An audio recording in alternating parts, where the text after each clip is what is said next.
Hi, welcome to this part of my review featuring the Bloodlines and Black Magic core rulebook. If you haven't seen the other parts of my review, featuring this Dungeons & Dragons 5th edition powered role-playing game of modern occult adventures, please check out the playlist in the description below. This time we are going to talk about playing the game. Because this is powered by Dungeons & Dragons 5e, you could think that it is perhaps too similar, but it is actually different in theme and mechanics. You do have a stable and structured core of the rules, but this tabletop RPG is mostly focused on social interaction and investigations. There will be moments of exploration and combat, but the tactics and strategies are mostly going to be applied to investigations and the social situations that you could encounter. You're going to be exploring the physical world, but also the invisible world. You're going to be piercing the veil.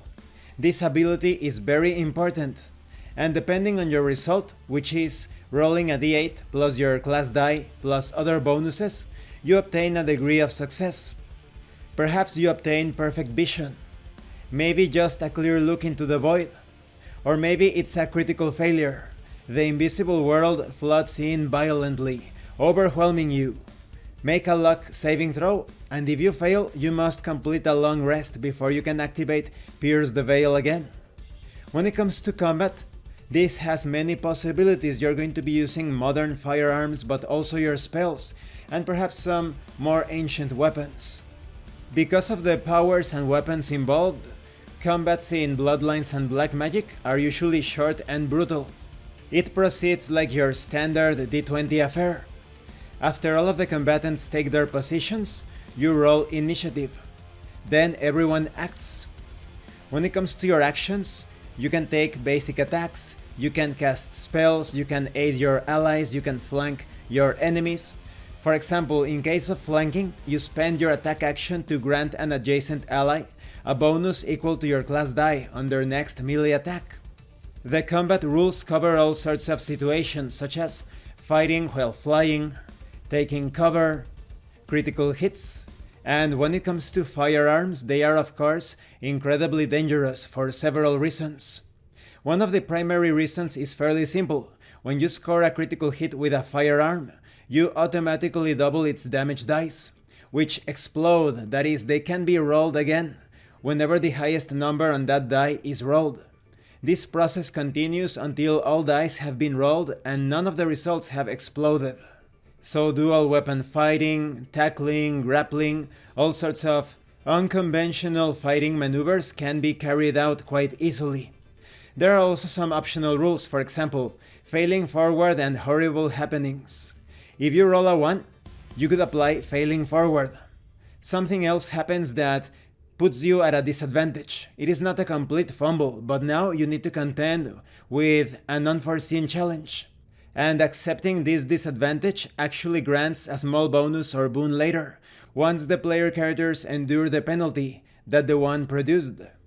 Using this method, the group focuses on the forward portion of the phrase, looking for ways to move the adventure forward in a way that entertains everyone.